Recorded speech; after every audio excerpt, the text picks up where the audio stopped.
Good morning, guys. This is a video to get you going on the second part of our module on the Shelleys, and I wanted to say just a few comments on the open mic. It was really fun to see everyone again, especially since it's been a while since we've done the About Me video. Many of you acknowledged having the same question that I had in the open mic, which is, where is the plague?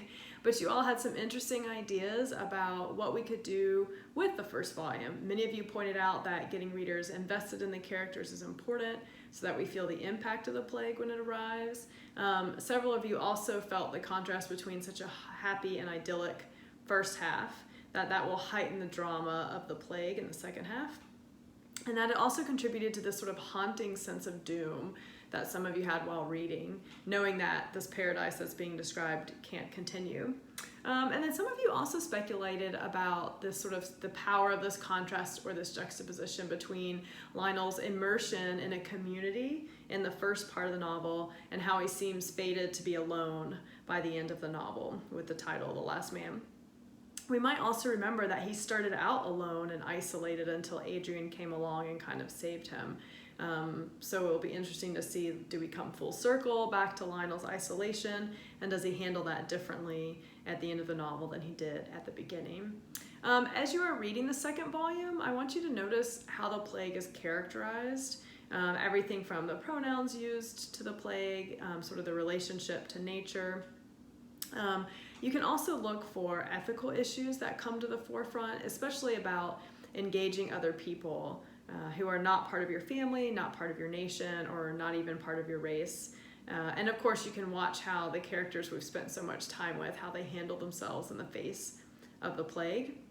The Engage activity this week will also help you think about another component that occurs a little bit more in the second half than has in the first half, which is the sublime imagery. If you've read Frankenstein by Mary Shelley, you'll remember there's quite a few sublime scenes that occur in sort of icy mountains.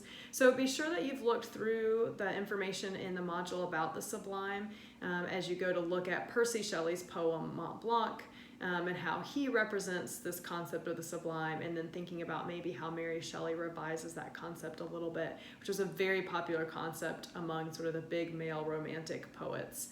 And she does a little bit of different things with that.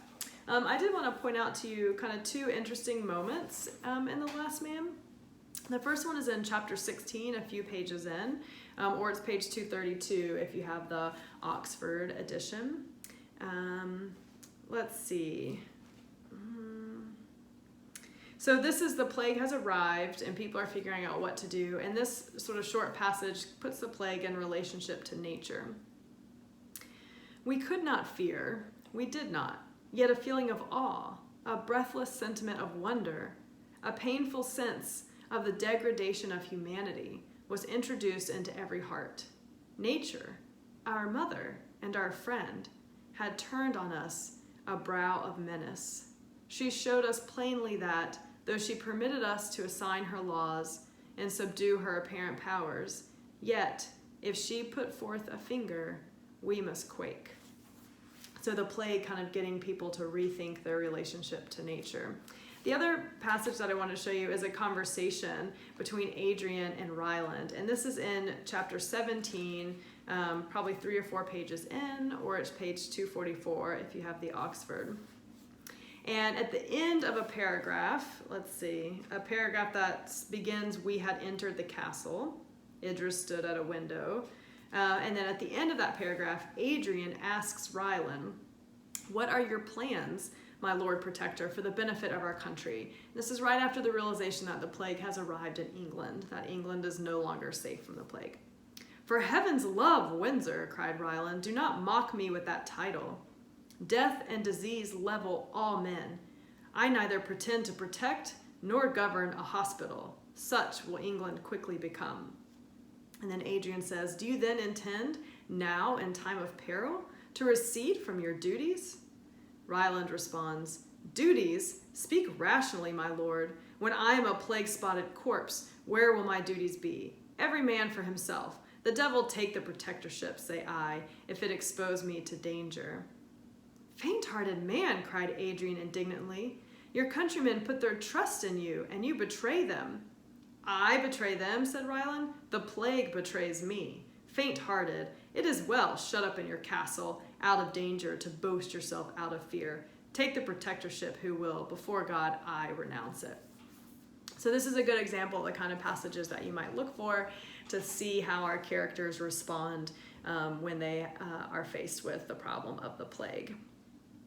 The last thing I wanted to mention here in this intro video to this week is that I have read over all of your biographical letter drafts, so the last part of the last section of part 1, which is the life and letters section. So be sure that you're reading the comments that I post in the gradebook. In fact, you might consider just copying and pasting those comments from the gradebook onto your original drafts so that when you go back to revise, you remember what it is that you can work on. The next 2-page draft is due this Sunday. It's similar to what you just did, so you can work with letters and biography just like you were, so you don't have to get used to a new kind of resource, which is nice. You can go back to some of the same ones that you were using. But the difference is now you're looking for letters that specifically show the key relationships that your author had that helped or influenced in some way your author's literary career. This is the network aspect of our class, right? So who were the big movers in your author's life? And so you can use letters to detect that, and you can use biographies that will help you identify who those people are. So take a look at the video that I posted in the critical introduction assignment explanation, and I discussed this portion of the draft and ways that you can do this research and identify those people. And of course, as always, if you're having any trouble or questions, please don't hesitate to email me. So I'm really looking forward to the Engage activity this week, and especially our final discussion on The Last Man. And I hope that you have a good week and enjoy this beautiful weather, and let me know if you have any questions or need any help.